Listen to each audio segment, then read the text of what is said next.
শায়েখে চরমোনাই মুফতি সৈয়দ ফয়জুল করিমকে, সিনিয়র নায়েবে আমির, ইসলামী আন্দোলন বাংলাদেশ।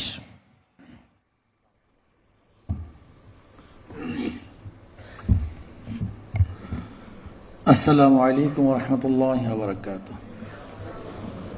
নাহমাদু ওয়া নুসাল্লি আলা রাসূলিহিল কারীম, আম্মা বাদ। আউযু বিল্লাহি মিনাশ শাইতানির রাজীম। বিসমিল্লাহির রহমানির রহিম। কুনতুম খায়রা উম্মাতিন উখরিজাত লিন-নাস তা'মুরুনা বিল মা'রুফি ওয়া তানহাউনা আনিল মুনকার। সাদাকাল্লাহুল আলিয়্যুল আযীম। আজকে অনুষ্ঠানের সম্মানিত সভাপতি, আজকে অনুষ্ঠানের শ্রদ্ধাভাজন মাননীয় প্রধান অতিথি, বাংলাদেশের মাননীয় প্রধানমন্ত্রী হযরত উলামায়ে কেরাম, সর্বস্তরের বিভিন্ন স্তরের দায়িত্বশীল ভাইয়েরা আমার, আমি সংক্ষেপে দু একটা কথা বলবো। আজকে উলামায়ে কেরামকে এবং ধর্মীয় যাজকদেরকে সম্মানিত করা হয়েছে, এর জন্য আমরা আনন্দিত, খুশি, এবং আমরাও মাননীয় প্রধানমন্ত্রীকে সম্মানিত করতে চাই। বাকি আমি মনে করি উলামায়ে কেরামের সম্মান বেশি হবে যদি তাদেরকে স্বাধীনভাবে কথা বলতে দেওয়া হয়। কোরআন ও হাদিসের খেলাফ যতক্ষণ তারা কথা না বলবে ততক্ষণ পর্যন্ত যেন তাদেরকে বাধা না দেওয়া হয়, আমার একটা প্রস্তাব। নাম্বার 2, আজকে একজন ইমামকে দেখা যায় সভাপতি সাহেব সালাম না দেওয়ার কারণে তাকে বিদায় দিয়ে দেয়, একটু সম্মানিত না করার কারণে তাকে বরখাস্ত করে, হয়তো বাজারটা ঠিক মতো মুয়াজ্জিন সাহেব, সেক্রেটারি সাহেবের বাড়ি পৌঁছানো না কারণে তাকে বরখাস্ত করে দেয়। আমি আজকে আমার প্রধানমন্ত্রীকে অনুরোধ করব,